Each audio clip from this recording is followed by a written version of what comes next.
Voilà. C'est un certain personnage qui s'appelle Antoine Crespin. Ah. Voilà, alors quand vous mettiez dans l'ambiance Crespin, c'est un personnage de la même époque, bien entendu.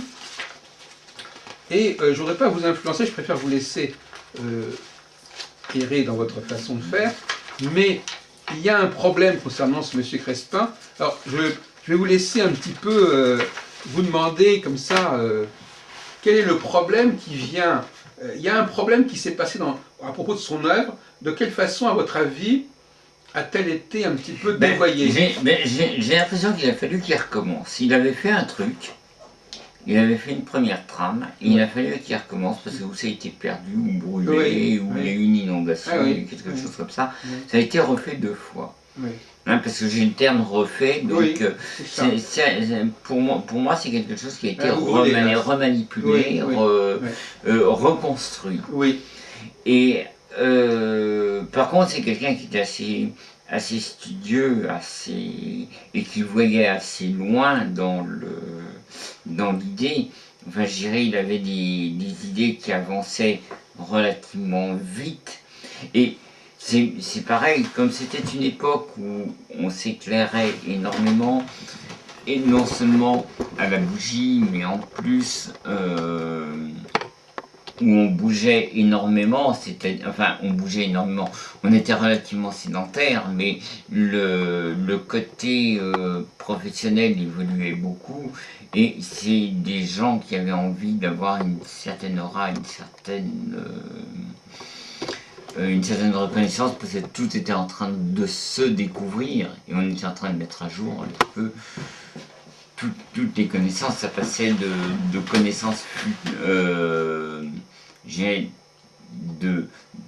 de nouvelles connaissances, c'est-à-dire ça passait pour des infos extrêmement importantes, puisqu'on avait le sentiment d'avancer à l'époque, et de faire avancer et la science et l'idée du commun des mortels, quoi. D'accord.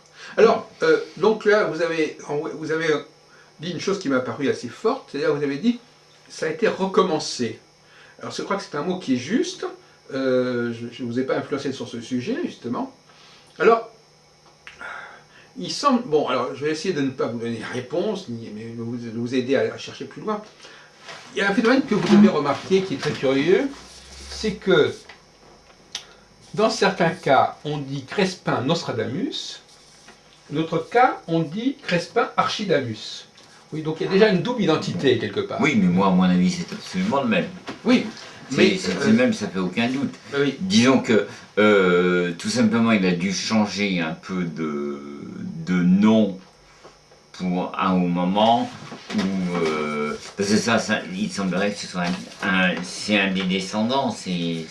Ah bah, il semblerait. Oui, enfin, alors là c'est un débat, alors là c'est un sujet qui n'a pas été résolu. Hein. Parce qu'il semblerait qu'il y ait un lien de parenté. Ah oui, tiens. Il semblerait qu'il y ait un lien de parenté entre... Ben, on va aborder ce problème en plein tout à l'heure, la question de la parenté. Hein, Michel de Notre-Dame. Entre ce fameux Crespin. Et Michel de Notre-Dame. Et Michel de Notre-Dame. Donc vous avez vous-même le prénom d'ailleurs. Oui. Alors ça c'est un sujet sur lequel je n'ai pas d'idée. Je pense qu'il venait, je crois qu'il est très lié à une région de France qui est plutôt la Savoie. Je vais voir. Mais enfin, sur ce point, je n'ai pas d'idée claire.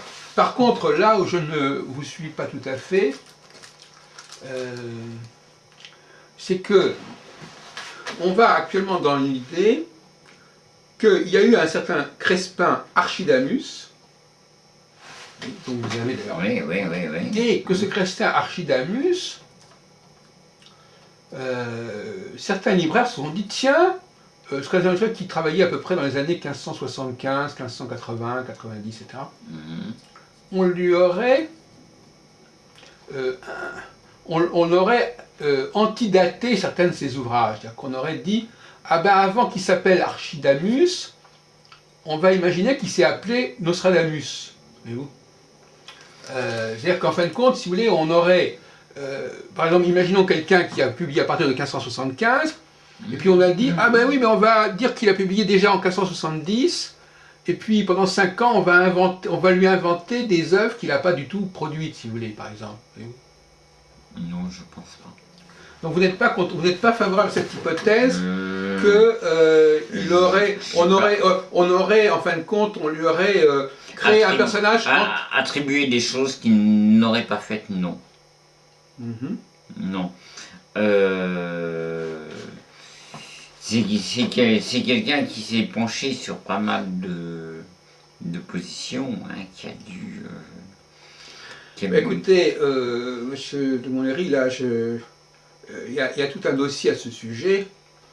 Il faut reconnaître que le premier personnage, parce que vous avez dit vous-même qu'il y avait deux personnages, et vous avez tout à fait raison à ce moment-là, le premier personnage a des informations qui ne sont pas les mêmes que le deuxième personnage.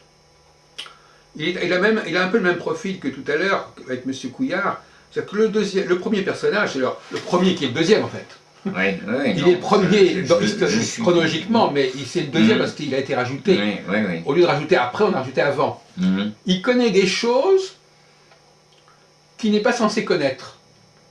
C'est-à-dire qu'il connaît, il recopie des ouvrages qui ne sont pas encore parus à ce moment-là. Voyez-vous ? Oui, mais il s'appuie sur des écrits qui existent. Ah ben oui, mais il s'appuie aussi sur des écrits qui n'existent pas encore, et qui existent, qui ont été découverts bien après.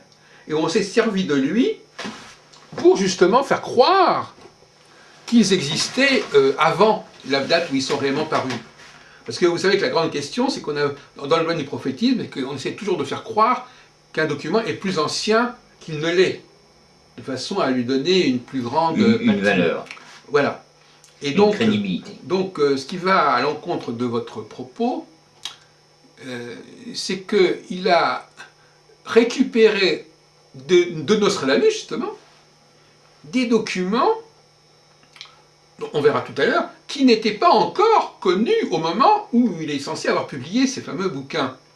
Oui, mais les documents existaient déjà. Comment? Les documents existaient déjà. Et ils ont été faits par Nostradamus. Oui, alors... Certainement pour ça qu'il a pris le nom de Crespin de Nostradamus. Oui, alors la thèse inverse, c'est qu'il s'est été appelé Crespin Archidamus, et que c'est son éditeur qui a voulu placer antérieurement... Le crédibiliser. Il a voulu le crédibiliser en disant, il s'est d'abord appelé Nostradamus, et puis après, par la suite, il s'est appelé Archidamus. Alors qu'en réalité, il se serait d'abord appelé Archidamus, et après, on lui aurait inventé une sorte de prédécesseur lui-même, qui se serait appelé Nostradamus, si vous voulez. Hein voilà, alors c'est quand même assez délicat. Par exemple, là, voyez-vous, c'est une... Voilà, par exemple, on dit, ça c'est la première, on dit Monsieur Antoine Crespin dit Nostradamus. Bon. Alors, et puis, on lui fait dire des choses sur Nostradamus, d'ailleurs, justement, et en fin de compte, il semblerait que pendant 2-3 ans, comme ça, on ait inventé une sorte d'antérieur à Crespin, c'est-à-dire on aurait inventé un Crespin bis, qui se serait plus appelé Crespin Archidamus, mais Crespin Nostradamus, et qui serait là, qui aurait été inventé pour justement montrer à quel point Nostradamus était important à cette époque-là. Voyez-vous, c'est-à-dire pour montrer à quel était l'écho de Nostradamus. En réalité, ce Crespin Nostradamus serait né après le Crespin Archidamus, voyez-vous. Il aurait été fabriqué après coup.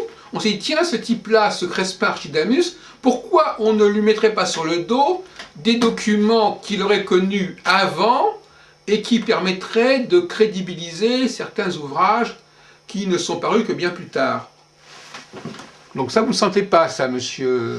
Non, je suis relativement prudent, puisqu'il me semble que même si ces deux Crespins sont les mêmes, ce qui est... C'est son double, quelque part, parce que c'est... Ce qui n'est pas complètement incompatible, mais ce qui semble être un petit peu... Il y en a un qui a réellement vécu, et l'autre qui n'est que l'ombre de celui-là, qui est la projection. De son ombre. Mais... Il y en a un qui est à Vienne, je vois, enfin ça a été publié à Vienne, l'autre c'est publié à Lyon. Oui, Vienne dans le Dauphiné, oui, pas non, en mais Autriche. complètement, Oui, bien sûr, complètement. Bon, c'est à 30 Oui, non, mais ça, il y a des tas d'éditeurs qui ont travaillé là-dessus, ça c'est certain. Bon, moi, en mon sens, il y a Je dirais, il y en a deux, parce que moi, à mon avis, Nostradamus a eu plusieurs enfants. Ah oui, alors vous revenez sur la filiation Ouais, ouais, entre Crespin et ouais, Nostradamus, oui. ouais, ouais. Ça, c'est tout à fait nouveau, ça. Alors là, Ouais. franchement... Moi, je dirais, il doit y avoir un enfant qui s'appelle Crespin dans la bande. Ah d'accord. Mais écoutez, on va revenir sur le problème, parce que ça, c'est le Mais on-